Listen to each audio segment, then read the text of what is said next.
What's going on, people? Welcome to another episode of the Natty News Daily podcast. Hopefully, James can join us for this one because this is our first subscriber Q&A. For those that don't know, we do have a subscription service on Instagram, which we're trying to pump out stuff. Obviously, the show season's quiet right now, but for those that are subscribed already, you would have saw some behind the scenes from Mr. America when we were there last year. Some other like kind of exclusive content. For this episode, anyways, the questions that we're getting from people were through the subscribers. So, Monthly if you want to, giveaways. yeah, oh yeah, how could I forget? Monthly giveaways. Every month With we're doing giveaway product, giveaway apparel, stuff like that. So yeah. So it's a very, very only small subscription fee. So if you guys obviously support us and 99 support, cents American dollars, which might so be like like $1,000 in your currency, but $20 Canadian. Yeah, so we've got a handful of questions with these Q&As. I think our aim is to provide some concise specific questions and answers, not drag this out to be, 2 hours long of questions. I like the kind of short, we get good 4 or 5 juicy questions. We can chat about them a bit more at length versus trying to just do like a bunch of questions with short answers because some of the questions people had are like really, really intricate and really interesting that, Dan and I probably couldn't just be like yes or no and then move on, right? We want to chat about stuff a little bit more we got in some good ones. detail. Yeah. So let's jump right in. So, first question, why are we not advertising? So, we, as in natural bodybuilding, why are we not advertising for women's bodybuilding like we do bikini or figure? Every bikini competitor I meet wants to have muscle like bodybuilders. I'm not sure why we can't represent that you can be beautiful, strong, and celebrate the art and difficulty of the process. We are bodybuilding, but no, but this should have been proofread a bit better. But anyways, let's dive Get into the that. gist of it. So yeah, so why do you think, Dan, women's bodybuilding is not as prevalent or as marketed as say bikini or even figure? I think a lot of that just is driven by numbers. I mean, bikini is the largest women's class. I think in general, I think we'll see a trend of more women moving to the more muscular categories because the trend of women lifting weights is kind of newish. Like a lot of people, like especially like younger people, are like, "Oh yeah, women have always been in the gym," but like it's increased dramatically in the last decade. Like I remember when I was in college, which was about 10 years ago. I'm dating myself. I'm 30, 31, about to 32. Like the number of women in the weight room was just so low. Yeah, if at Like all. it was like 5% of the people in the weight room. Like a lot of the women were in the cardio area, but nowadays, I'd say it's still more male dominated. Um, but it's probably, what would you say, maybe 65-35 or 60-40, something like that Yeah, nowadays and even for men. to piggyback off that, like I think the weightlifting culture for women is definitely on the rise. So not only Yeah. do you have more women like getting into working out in general, but I think more of them are gravitating towards like weightlifting versus maybe 10 years ago it was like the cardio like you mentioned or Yeah. even stuff like yoga, Pilates, like stuff that's not, the fear of I don't want to get bulky. I think that in the general space for women is still very prevalent. Obviously we know in the bodybuilding space and the fitness space that, it takes a lot of work for a female athlete to get anywhere near what someone would refer to as bulky. Um, but I think that fear is still very present. And then when it comes to promoting the sport and building the sport, if still the large majority of the market is gravitated towards the look of bikini or even a bit more muscular in figure. I think a lot of women are still intimidated by those more muscular categories like women's bodybuilding and stuff. Yeah. So from a marketing standpoint, I can understand that the organizations, the federations and stuff, if they want to bring more people in, they need to advertise something. So let's refer to each division as a product. They need to advertise the product to the customer, right? Which the product is right now still probably bikini for the majority, right? Yeah. You're going to Yeah, it's the advertise, largest class in general yeah, at yeah, for any sure. show. Yeah. And by a large margin, right? Like we're talking at women's bodybuilding numbers, if you're getting a turnout, it's probably single digits where we're seeing bikini classes, per A, B, C, D, E, F classes that are double digits. You know what I mean? So I think there's still a long ways to go for the sport to really be in a place that it could more aggressively advertise women's bodybuilding, just from a sheer demand standpoint of the audience, I guess. Yeah. I think we'll see it shift a little bit. I'd like to see it shift. I So I'd agree. like to Like see. I, Yeah. I, I love seeing those top level women's bodybuilders at, Yeah. your WNBF Worlds, your Yorton Cup. We've seen it live at Mr. America. Like it's damn impressive, right? And I Yeah. think I think the tide is turning to where people are appreciating that. And I'm even seeing that with some of my clients who want to kind of navigate that a little bit, whether it's Yeah. a figure to a women's physique slash women's bodybuilding, or people coming in that are just from a posing standpoint, they want to go that route just because it's more, what's the word? Like you get to display your physique more than just a front and back pose or quarter turns, right? Yeah. There's the And I mean, man. I think you made it. What's up, James? I made it. You made And it. then I think from a general standpoint, like you kind of made the allusion to like a progression. A lot of times, a woman might progress from bikini to figure to bodybuilding. So, some of that is just a time delay, I think, to a certain Yep. degree. So I think Yep. you might see a shift. But yeah, I think James, that's it. any final notes on why bodybuilding for women isn't as marketed or advertised versus bikini or other divisions? Yeah. Well, I think you kind of answered. I was thinking about this one a lot, actually, just because I have a couple female bodybuilders on my roster. I think you answered it with the way you asked that question, right? Marketing and advertising. So there's not that many female bodybuilders, and of the ones that are, like Dan was just saying, as I caught at the tail end, like a lot of them are of like the masters level, like older athlete. But when you look at, so like Eric Helms talks about natural or tested powerlifting all the time, and it's like recent rise in popularity, right? So if we look at that, you look at that side of the sport, there are a ton of younger female athletes that are like huge in the sport, doing really well, and that's spurring like more females to compete in that sport. Those athletes are also large on social media, right? So it's almost like the division needs someone to look to. Same as like Chris Bumstead came in, made classic physique hugely popular because he was on YouTube, on social media, like Yeah. well liked in general, like had a massive presence.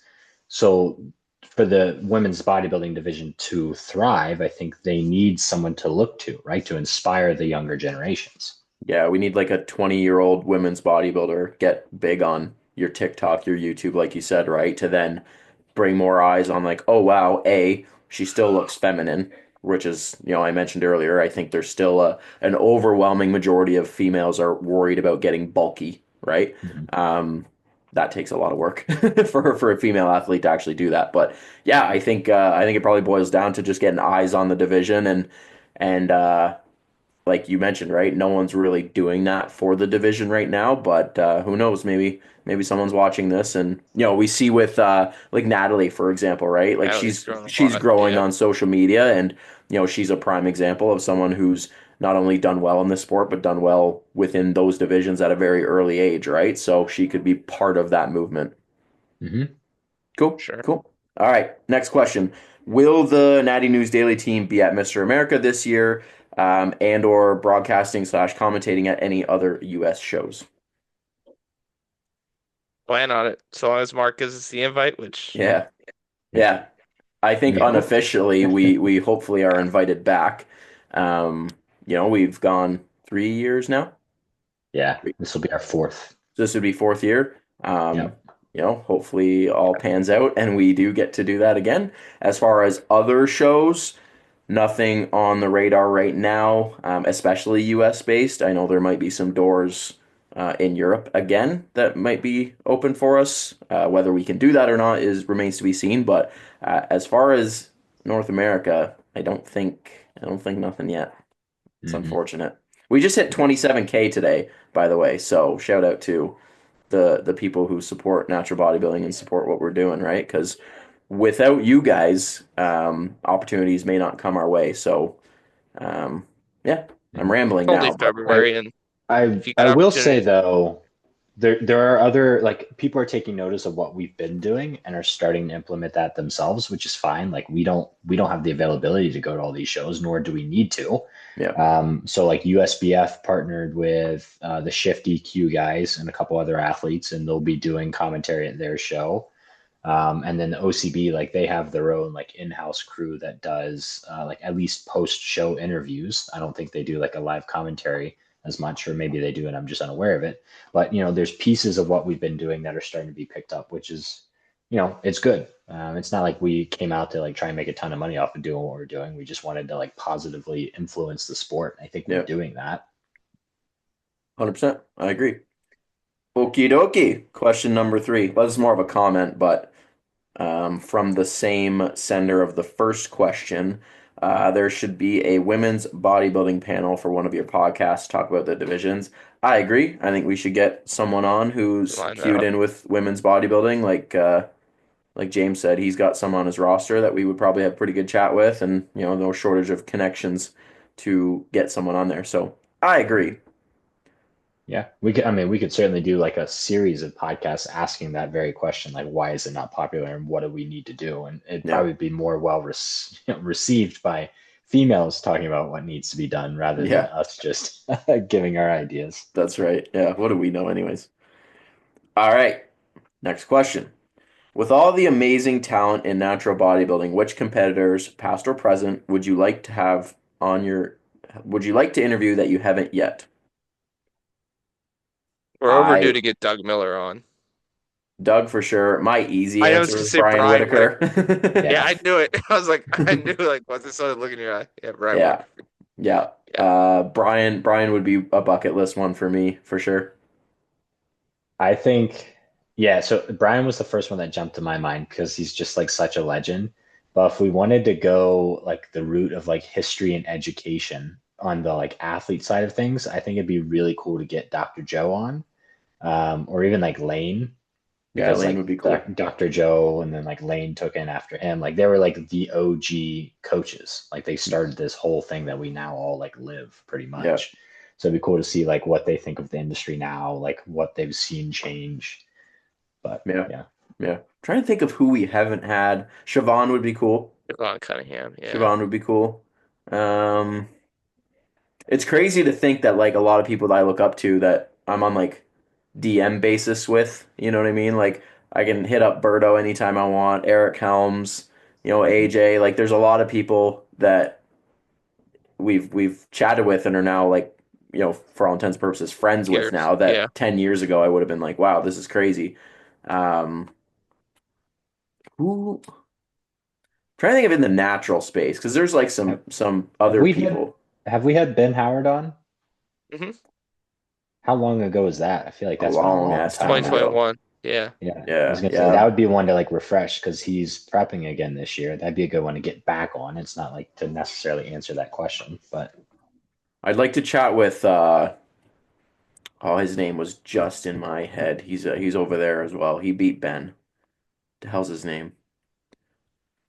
David K. Uh, No, David would be a good one. No, oh, it's gonna drive me ape shit now.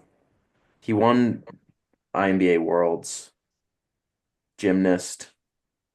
The Mitch. hell, oh, Mitch Jarvis. Mitch, yeah, I'd like to chat with Mitch again. Yeah, yeah. Mitch was a cool dude. Yeah, Mitch is a cool dude. Yeah. I mean, there you go. There's 20 names we just dropped that we'd like to chat with. Yeah. But No, I there's would a say Yeah, lot. who would be if you could pick one person, if we only had one more podcast left, you could have anybody you want. Who is it? Ah, like that we haven't done, or just like to conclude, like we're walking off into the sunset. No, no, no. The last hurrah. One final Man, guest. I feel like it'd be for me either Berto or Eric because that'd just be a fun episode. No, no, no. Someone new. Like you're Oh, you like said you. like the last. Okay, okay. No, sorry. It'd be Doug, right? Because he's like Doug Miller. Yeah. just arguably one of the best. Like that was the whole episode with 3DMJ, right? Like one of the top five of all time with a relatively short career that could still be competing now had he decided Yeah. to. Yeah. So yeah, Dan. I'd probably say Doug too. I'll throw Brian in the mix. All right. Cool. What a duo that would have been. Yeah. Okay. I would be curious to know how people get connected to their home federation. How do you decide which one to go with? I know from my experience, I went with the WNBF thinking they were the most stringent with their testing and has the most competition, but that's not necessarily the case. So I'm curious to hear how people decide where to go and who to compete with. I think a lot of it at the start is just like what's available close Locally. by. Who do you know has competed where? I know for me, that was how I started, right? It's like, okay, what's within a couple hours drive at most. Mhm. Buddy at the gym, oh, you competed at that show. Was it good? Yes. Okay, I'll do that one. That's kind of like as far as it went. And this is when social media was very much in its infancy. So I don't even know if I knew how to find shows outside of doing that or, Google, obviously, right? But yeah, Mhm. I think just connecting with like people you know or what's within a proximity of travel that you're open to do. Yeah, and I think that answer is going to be different for people like us than the new generations because, like you said, like social media, like we weren't really like I found the sport and then I found people in the sport via social media. And I think that was the same for probably a lot of us, where now it's probably the opposite. People are following people who are competing and then like, okay, what's this WMBF, what's this OCB, what's Yeah. whatever. They look into it and then they decide like, oh, that's what I'm going to do because that's what so and so does. Mhm. So if you Agreed. are a federation that's listening, social media is very important and you need to be using it. Yes. Yep. Yep. Yeah, especially nowadays when it's like so many options available. When I think about when I started, there was like maybe two organizations that I knew of that were around me. Now it's like, okay, you search natural bodybuilding organization, especially in the States, right? Like you're going to get no shortage of answers. So then it's like, well, how do you decipher, what's the good shows versus the bad shows? What's like legit and reputable versus maybe a bit more bush league, like that kind of stuff you have to start probably filtering through. And it depends on the person, right? Like if you're someone who's I just want to give it a go and see what happens, like maybe you do pick the smaller show that's local, that's not super competitive just because you want to get your feet wet versus the other person that's like, yo, I want to take this as far as I can. Well, maybe you're going to be open to traveling a bit more to find the more legitimized shows, right? Like I think James mentioned, right? Like that's going to be so person dependent, but I think probably social media nowadays would be the or connections, right? Like, James, you probably see Yeah. that with clients, right? That's like, oh, you did this show last year. You said it was really good. Like maybe I'll do that next year and maybe we could have a team there. Like I see that dynamic as a coach, right? Where Mhm. especially now that I've had experience with a lot of shows, when clients are coming to me, I'm like, okay, this is the timeline we're probably competing in. This is the show that I'm going to suggest, right? There are other options. And if you want to do ABC show, that maybe isn't as good or not as competitive, totally fine. But if you're looking for good competition, good stage experience, lighting, tan, the whole nine yards, I now have a series of shows within my area that I'm like, okay, this is what I'm going to do. And now I'm pushing to have like teams at shows versus like going to 20 shows a year with one or two people. It's now like, okay, we now have maybe 7 or 8 shows across the season that we have a team at every single time. So that dynamic I think is potentially something people will, be exposed to as well. Yeah, what helps with your like Canada's massive, but it's not like you're traveling like all over the country for it. Like you have a lot of options within just a couple hour drive where For sure. like I've got clients on the West Coast and the South, like and the federations are vastly different. So it's constantly trying to learn like, okay, in Texas, where am I going to send an athlete to? And Yeah. California, where am I going to go? And North Carolina, where am I going to go? So there's a lot to it. And the coaches, if you are an athlete wondering like where should I compete?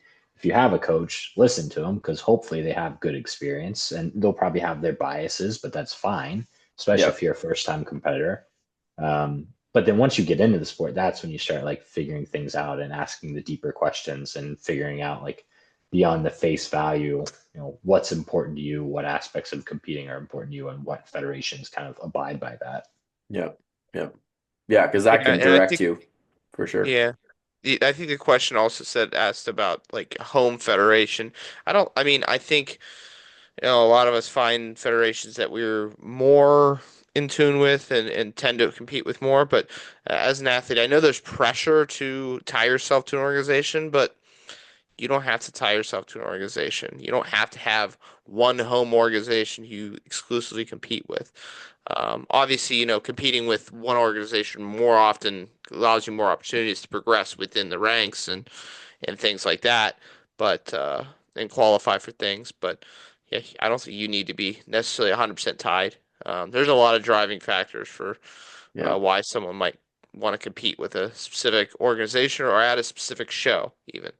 You Yep. know, Yep. like I compete mostly with the WNBF, competed with OCB, Mr. America too, but like Mr. America is not affiliated, so Yep. it's a Yep. show I like though. So Yep. And yeah, even like I've mentioned for myself is like having certain goals each season, right? And sometimes that takes me to this organization and sometimes it yeah, takes me to this show and for whatever reason I'm at this show, right? Like yeah, that might change where, like Dan said, you don't really need to necessarily tie yourself to one organization. Some athletes do, right? Because they have their pinnacle event that's the only thing, when I think of someone like Dirk or Gary Amlinger, right? Where, you know, currently anyways, as of talking about this, they're seemingly exclusively WNBF because they're trying to be WNBF world champion, which is awesome, right? For some people that might not be logistical or maybe not a goal for them, right? So it's like, I want to do this show because this athlete is doing it, and man, it would be so cool to stand next to them on stage. Then I saw this show, like Mr. America and some of the stage photos that Dan got. I'm like, damn, like that's a show that I need to do before I hang up my hat because I want those stage photos. This show is close hot by, so a lot of friends and family can come. Like that's three different shows for three different reasons. And I think that stuff matters a lot more sometimes than just trying to win something or earn a title, right? Because we've talked about this at length, right? But the memories and experiences you get aren't necessarily from the federation that you're competing in. It's more the circumstances of the environment that show is in, right? So things to consider for sure. Yeah. Cool, cool. That is all we have for questions for this Yeah. first installment of the Q&A. So like we were talking about at the very beginning, before James come on, is these these Q&As I want to make shorter, like less questions, but more discussion with the answers, just like we did, right? Like I think this was a lot more interesting than having 60 questions that what's your favorite food? Steak, move on. What's your favorite body part to train? Move on. But with that being said, I want to finish with this because I had a question that popped into my head randomly today. If you could switch one muscle group between the three of us, what would you pick? An easy, so I could take easy. one of your muscle groups. Yeah, I'm taking your Are, Yes, chest, are we? bro. I was gonna say, are we both taking Leroy's chest? you each can have Yes, a pick. I don't take your pecs. That's the obvious That's answer. easy. That's Okay, so so obvious. Dan, you're gonna take my pecs. Yes, What are you taking from James? My smile. hamstrings. Oh, okay. I'll give it. I appreciate that. James, what are you taking from me?